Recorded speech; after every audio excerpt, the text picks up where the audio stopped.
স্কুলে নতুন শিক্ষকরা 2রা মার্চে একাদশ দ্বাদশের শিক্ষকদের নিয়োগপত্র প্রথম দফায় 62 জনকে নিয়োগপত্র পর্ষদের নথি যাচাইয়ের পরই স্কুলে যোগ দেবেন শিক্ষকরা। আরো বিস্তারিত এই বিষয়ে জানাতে পারবে সোমরাজ রয়েছে আমার সঙ্গে। সোমরাজ, স্কুল শিক্ষা দপ্তর কি নির্দেশিকা জারি করলো?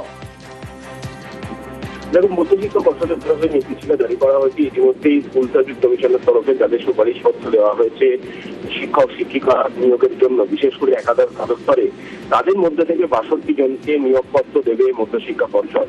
সোমবার দুপুর 12টার পর থেকেই নিয়োগপত্র দেওয়ার প্রক্রিয়া শুরু হবে এবং তারপর যে কোনো সময় সংশ্লিষ্ট প্রার্থীরা স্কুলে শিক্ষক শিক্ষিকা হিসাবে যোগ দিতে পারবেন। আগামী সোমবার থেকেই এই নিয়োগপত্র দেওয়ার প্রক্রিয়া শুরু করা হচ্ছে। দেখেছি ইতিমধ্যে স্কুল সার্ভিস কমিশনের তরফে 160 জনেরও বেশি একাদশ দ্বাদশ স্তরে সুপারিশপত্র দিয়েছে। তাদের মধ্য থেকেই এবার নিয়োগপত্র দেওয়ার প্রক্রিয়া শুরু করা হবে মধ্যশিক্ষা পর্ষদের তরফে।